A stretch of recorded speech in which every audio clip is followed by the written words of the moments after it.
इस वीडियो के अंदर हम बात करेंगे एक बहुत ही अहम मसला जो अक्सर अफराद फेसबुक पे या डिफरेंट सोशल मीडिया पे पूछ रहे होते हैं कि जी हमारा वज़न नहीं बढ़ रहा और हम सब कुछ खाते हैं लेकिन हमारा वज़न नहीं बढ़ता।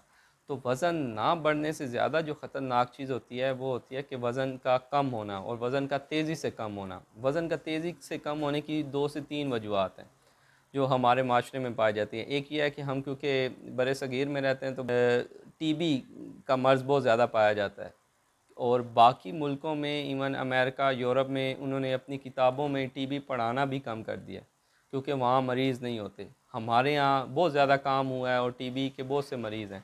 तो टीबी की अगर अलामात की बात करें तो टीबी के अंदर 3 अलामात होती हैं। एक तो वज़न का तेज़ी से कम होना, शाम को हल्का बुखार रहना और खांसी होना, खांसी का 2 हफ्ते से ज़्यादा रहना और बलगम का आना। खांसी में बलगम का आना और बाज़ औक़ात बलगम के अंदर खून भी आता है। तो ये चीज़ें अगर वज़न कम हो रहा है, तेज़ी के साथ हो रहा है, अगर उसके साथ खांसी है और शाम में हल्का हल्का बुखार रहता है, 99 100 इतना ही होता है, तेज़ नहीं होता, या रात को सोए हुए ठंडे पसीने आते हैं, तो ये चीज़ें होने की वजह से टीबी की अलामात होती हैं। तो टीबी का अगर इलाज ना किया जाए तो ये फ़ौरन वज़न कम करने की तरफ जाता है और एक इंसान जो मर्ज़ी खा ले उसका वज़न नहीं बढ़ता। दूसरा जो मसला हमारे यहाँ पाया जाता है वो है सीलिएक डिज़ीज़। ये ख़ास तौर पे 14 साल से कम उम्र में ही शुरू हो जाता है। इसके अंदर क्या होता है कि गंदम जो है उससे हमें कुछ अफ़राद को एलर्जी होती है। वो जब भी गंदम की बनी हुई कोई चीज़ खाते हैं, चाहे बिस्किट हो, रोटी हो, कुछ भी खाएँ तो उनको लूज़ मोशन लग जाते हैं।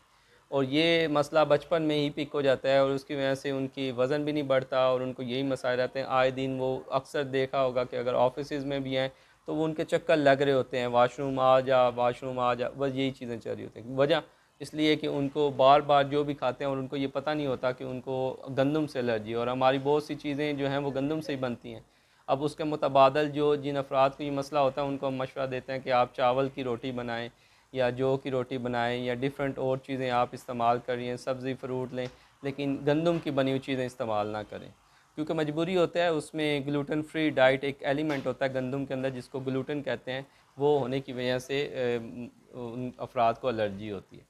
तीसरी जो वजह है वज़न कम होने की वो होता है कि शुगर का होना। जिन अफराद को भूख बार बार लगती है, प्यास बार बार लगती है और पेशाब बार बार आता है और उनका वज़न तेज़ी से कम हो रहा हो तो उनको चाहिए कि वो शुगर का टेस्ट भी ज़रूर करवाएं कि शुगर तो नहीं हो रही। चौथी जो वजह हमारे माशरे में पाई जाती है वो है कि हमारे जो अफराद हैं उनको पेट में कीड़ों का होना, उसकी वजह से वज़न नहीं बढ़ रहा होता है, ख़ास तौर पे बच्चों में या बड़ों में भी इवन, क्योंकि जो क्या होता है कि पानी हमारे यहाँ बॉयल करके इस्तेमाल नहीं किया जाता और जब पानी बॉयल करके इस्तेमाल नहीं करते तो गंदा पानी पीने की वजह से या नल से पीने की वजह से आपका क्या ख्याल है जो चना चाट बनाते हैं या जो गोलगप्पे बनाते हैं या जो सोडा वाटर बना रहे होते हैं, ये पानी आपका ख्याल है कि फ़िल्टर हुआ हुआ या मिनरल वाटर यूज़ करते हैं? कतई नहीं, वो आम सादा पानी यूज़ करते हैं। हमारे यहाँ तो दूध के अंदर नहर का गंदा पानी मिलाया जाता है।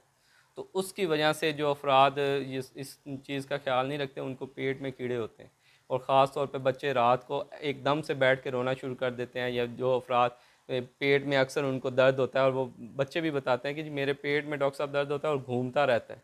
और साथ में यह है कि उनको रात में तंगी होती है, बड़े पेशाब वाली जगह पे ख़ारिश होती है या उनको लूज़ मोशन या कब्ज़ इस तरह के मसाइल का सामना होता है। तो जो कुछ खा रहे होते हैं वो एक्चुअल में कीड़े उसको खा जाते हैं और वो पूरी तरह जिस्म का हिस्सा नहीं बनता। तो इस वजह से वज़न कम हो रहा होता है। पाँचवीं वजह हमारे न्यूट्रिशन की है कि जो लोग आयरन की वाली चीज़ें ज़्यादा नहीं खाते उनको खून की कमी होती है और खून की कमी होने की वजह से वो जिस्म लागर और इसी तरह का रहता है और इन लोगों को जो चीज़ें अच्छी लगती हैं उनमें कोई ग़िज़ाइयत नहीं होती। ये लोग बाज़ औक़ात अक्सर ख़वातीन के बारे में भी होता है, वो कच्चे चावल खा रही होंगी, मट्टी खा रही होंगी, वो उसके अलावा कागज़ खा रही होंगी, टिशू खाना शुरू कर देते हैं। तो इस तरह की चीज़ें खा रही होती हैं और अगर कुछ खाएँ भी इनको बहुत शौक़ होता है आलू खाने का, मैदा खाने का, इस तरह की चीज़ें खाते हैं ताकि उनको थोड़ी बहुत एनर्जी आए लेकिन उनका वज़न नहीं बढ़ता और उनके यही मसाइल रहते हैं। तो ये कमज़ोरी का बायस बनते हैं। तो ये 4-5 चीज़ें होती हैं कि जिनको अगर हम मेरा नहीं ख्याल इसके लिए कोई एक्स्ट्रा टेस्ट होते हैं। अगर आप इस पे गौर करते हैं कि आपकी ज़िंदगी में ऐसे क्या मसाइल हैं तो आप अपनी चीज़ों को कर सकते हैं और वज़न बढ़ा सकते हैं। और उसके बाद अगर फिर भी नहीं हो रहा तो फिर आप अब डॉक्टर से ज़रूर चेकअप करवाएं। उससे ये होगा कि आपको सप्लीमेंट्स एडवाइस किए जाते हैं आपकी डिज़ीज़, आपकी कंडीशन के अकॉर्डिंगली। उससे जैसे जैसे वो रिकवर होता है वैसे वैसे ही आपकी ये वज़न जो कम हुआ हुआ होता है वो बढ़ना शुरू हो जाता है। तो उम्मीद है इससे किसी न किसी को ज़रूर फ़ायदा होगा। इसके साथ डॉक्टर मोहसिन को दीजिए इजाज़त। अल्लाह हाफ़िज़।